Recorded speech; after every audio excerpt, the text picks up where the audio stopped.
Sri Gurubhyo Namaha. Welcome to online class, children. Today you are going to learn about the extraction of copper. So the copper can be extracted from the chief ore. The chief ore of copper are copper pyrite, copper cuprite and copper glans. So the copper pyrite, one of the sulfide ore, CuFeS2. So what you are thinking, in this ore contain both the metal atom, copper as well as iron, but it is considered only for copper because the percentage of copper present in the ore is greater than iron. So that this ore can be considered for the ore of copper. And next one, cuprite. The other name for cuprite is ruby copper because the copper is reddish brown metal. So the ore can be exist in the form of red color. So the cuprite ore, so that the other name given for cuprite ore is ruby copper. So that is oxide ore of copper. And next one, copper glans. Copper glans is nothing but the sulfide ore. Now we are going to do the extraction from the copper pyrite because 76% of the metal can be exist in this ore. So the chief ore now we are going to consider for the extraction is copper pyrite. So in the metallurgy process, the first process is concentration process. Already I have learned that different types of concentration process based on the types of ore. Now we are going to extract the metal from the sulfide ore. So the suitable concentration process for sulfide ore is the froth flotation process. So the suitable concentration process for the sulfide ore is froth flotation process. After in this we are going to make the ore in the form of wet. So we want to remove the moisture present in the ore particle. So next we are going to subject the ore to roasting.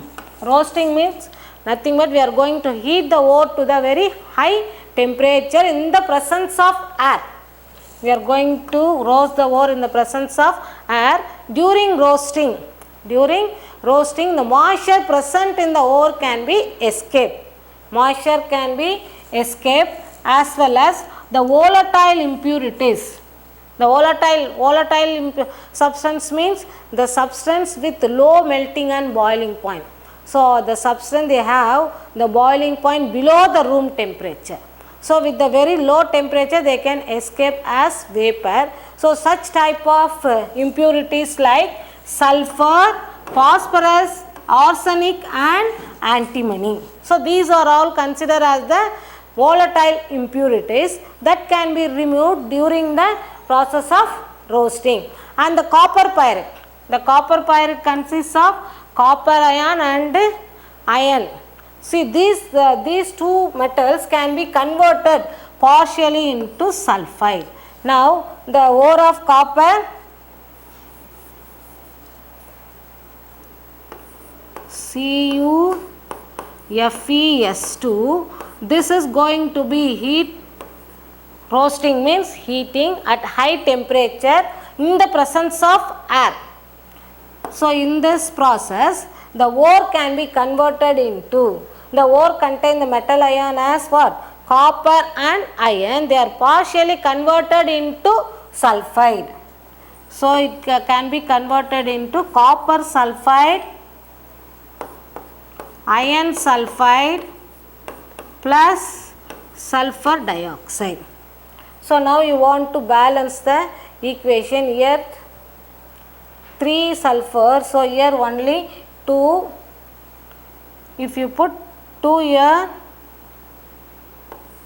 this become 4, and then already copper is 2 and copper can be balanced. Then iron, if you balance iron has 2, here also 2, and next 2 2s are 4, 2 plus 2 3, 3 plus 1 4 and oxygen 2. So the remaining every elements in this reaction is balanced. So this one, so what is going to be converted?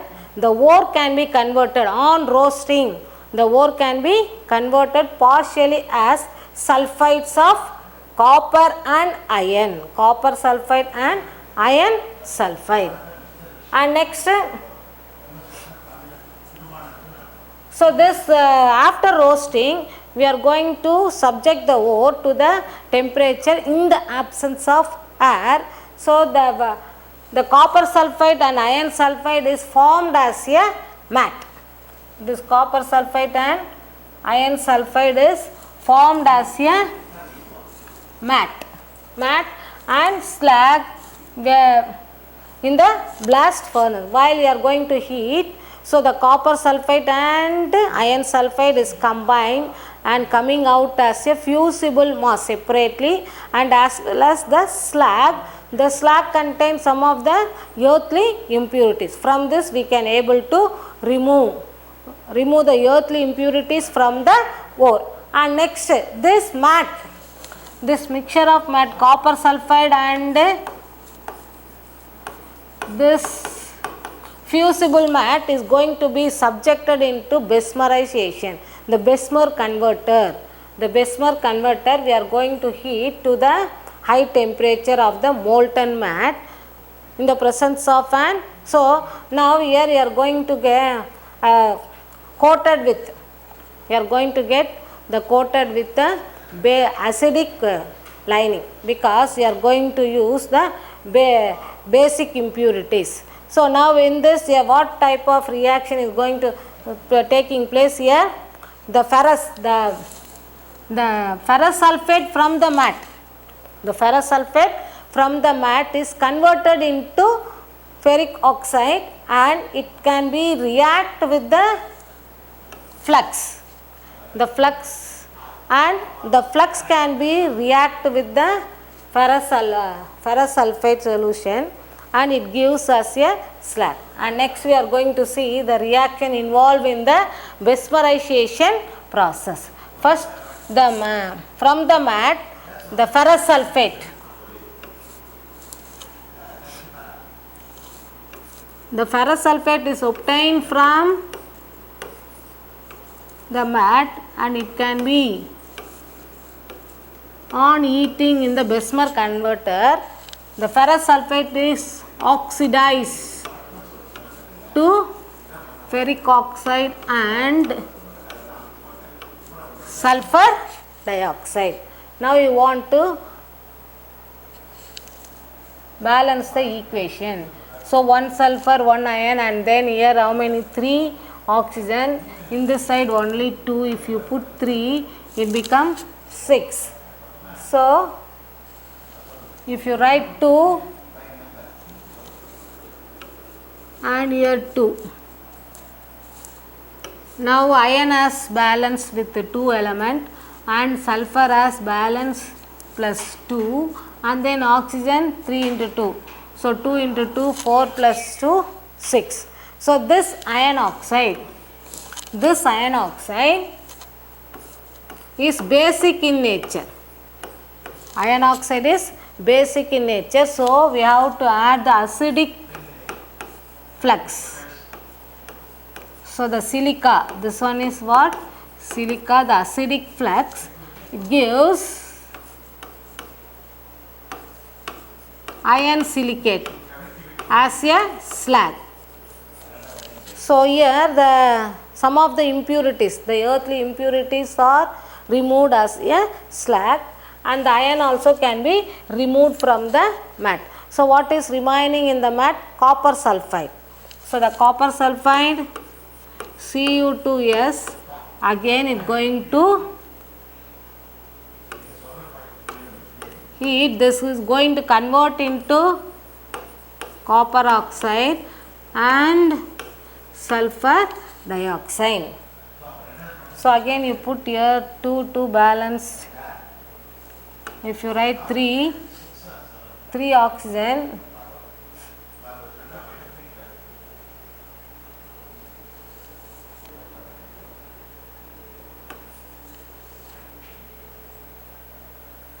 if you put 2 into 2, 4. So next, listen, 2 plus 3, 2 into 2, 4 plus 2, 6. sulfur 2 and copper 4, everything is going to be balanced. This oxide, copper oxide, again react with the remaining copper sulfate present in the converter, to convert as copper, metallic copper, and sulfur dioxide is escaped as gas. So here also sulfur dioxide is escaped as gas. Now you can balance 4 here, then sulfur dioxide 2. If you write here 2, so 2 into 2, 4 plus 2, 6 copper, and then 2 oxygen and 1 sulfur. So now you are going to get the metallic copper now. Now the metallic copper has the purest state of about 98% pure state, and 2% of impurities are present. 2% of impurities are present that we want to remove from the copper. So this copper is called, the 98% copper is called blister copper. Blister copper. One more question. What is blister copper? 98% pure copper is called what? Blister copper. On the formation of the metallic copper, the carbon sulfur dioxide is evolved as a gas. That space make the blister on the surface of the metal, so that it is called what? Blister copper. So in this, after the besmerization process, we are going to get about 98% of the purest copper, and then we want to purify. Purification process is called nothing but refining process. So here the metal can be refined by electrolytic refining.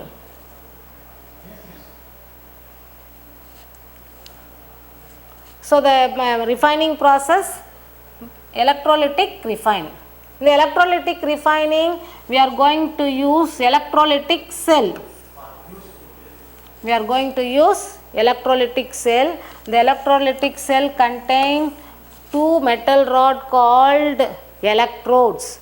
So one is positive electrode called anode and negative electrode called cathode, and this is going to be immersed in the solution. Of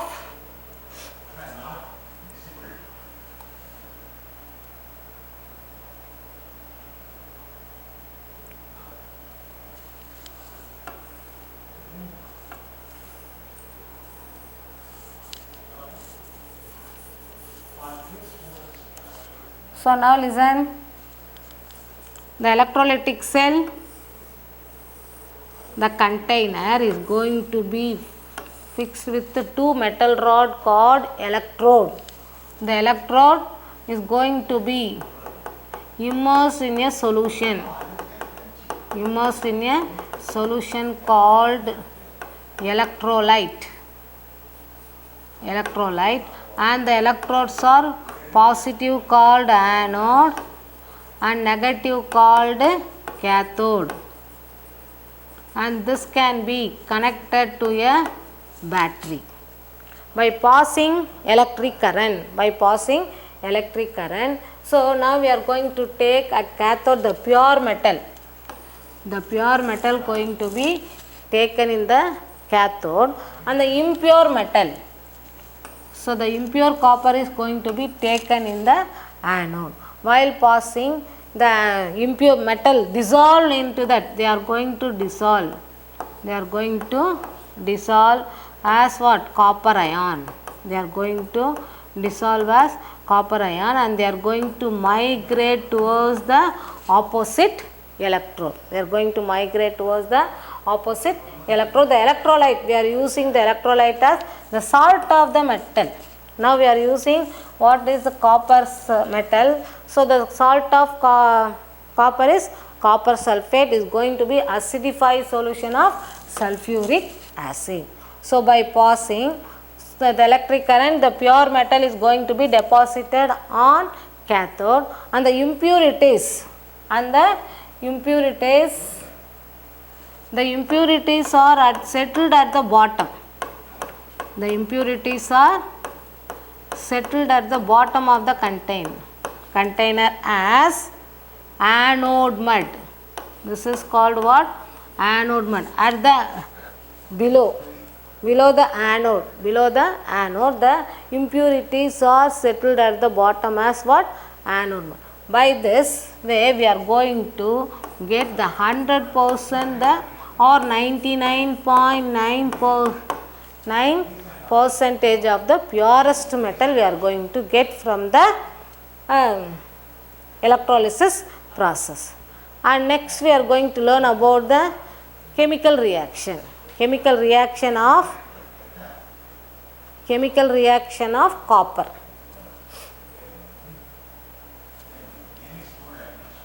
So the action of the copper can react in the presence of moisture and air. They can give the green clayey substance. Green clayey substance is formed. So the basic green clayey substance. Now you see that the copper can react with air and moisture. Air contains carbon dioxide and moisture H2O to form a basic copper carbonate with hydrated copper carbonate. So this one is the green layer, green clay that is formed on the copper. So that we should not use what? Copper vessel for cooking, because it can be easily react with what? Air and water to give one? The green clay. So this green clay substance is poisonous in nature. That only leads to one? The food poison. And next, the action of heat. The copper can gives two different oxide at two different temperature. One is copper below 1370 Kelvin.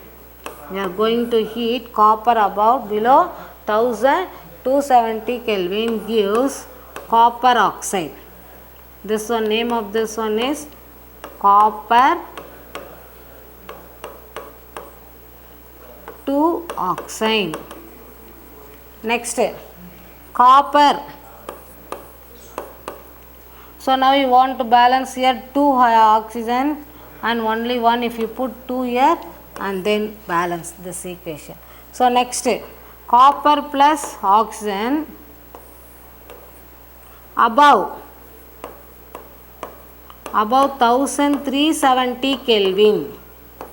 Above 1370 Kelvin, we are going to get Cu2O, copper 1 oxide.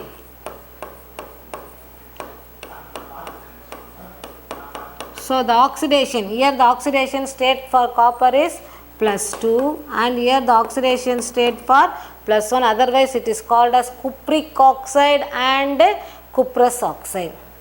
Cupric oxide and cuprous oxide. Here you want to balance the equation.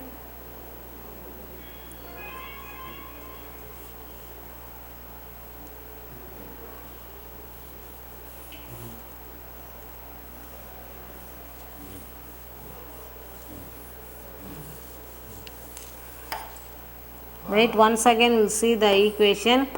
Copper plus oxygen above 1370 Kelvin,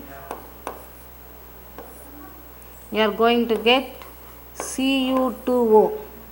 This is called what? Copper 1 oxide.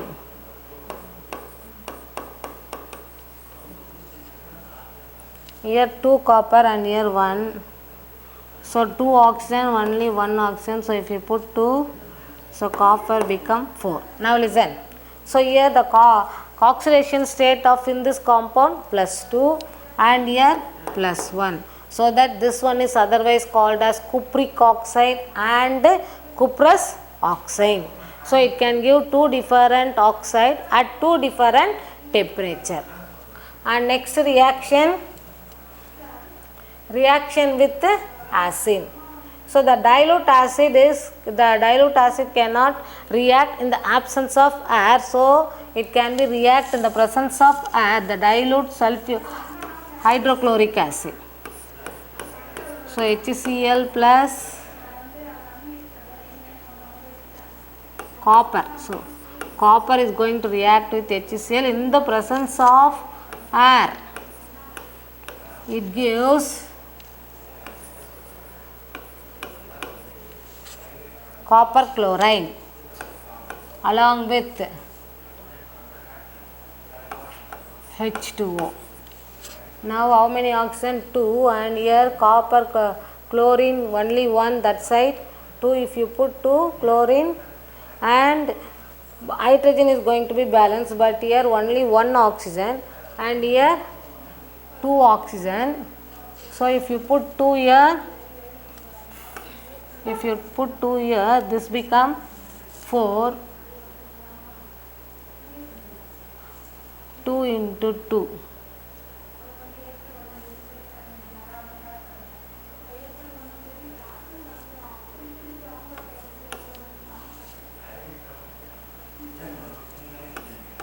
For here, now see,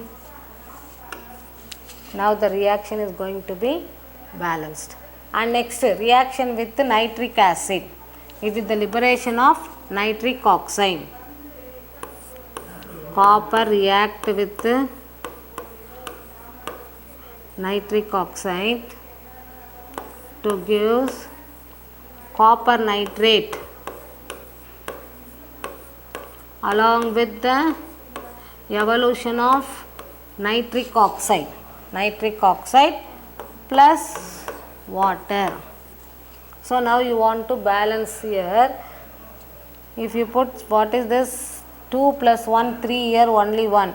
If you put 3 here to balance nitrogen, now hydrogen become 3. So we cannot able to balance 3. If you put 4 means which one cannot be balanced? Nitrogen. So you have to write as 8. So 8 nitrogen. Now here how many? 2 plus 2. If you plus put 3 here, 3 into 2 6, and here 2, 8 nitrogen. And next oxygen, hydrogen 8, so 4. Now copper become 3. Now you see this, now oxygen 4 into 2, 8 into 24. So 24 oxygen is present. So in the reaction with nitric acid, it liberate nitric oxide.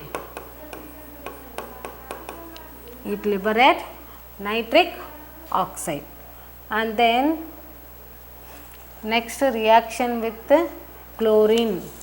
Copper react with chlorine to form copper chloride, CuCl2, and it won't react with alkali. So these are all about the reaction, various chemical reaction of copper with acid, moisture and alkali. It won't react with alkali. Next we will see the uses of copper.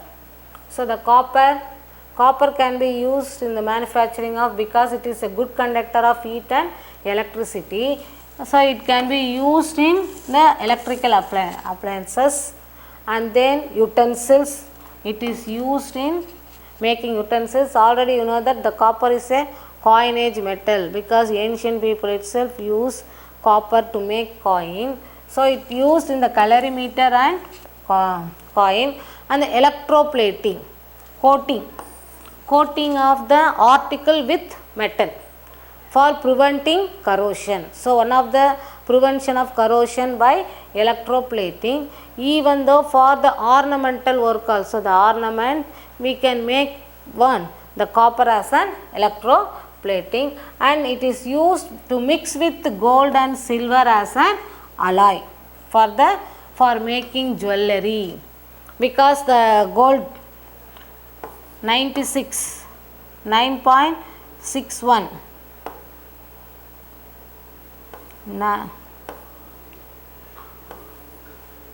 so the gold, the ornamental gold is mixed with copper only. The ornamental gold is mixed with copper. So the alloy of copper is called what? The alloy of copper with gold is an ornamental gold. So these are all about the metal copper. So you have learned so far about the extraction of copper, and then the reaction of copper with moisture and the acid, and then uses of copper. Thank you, children.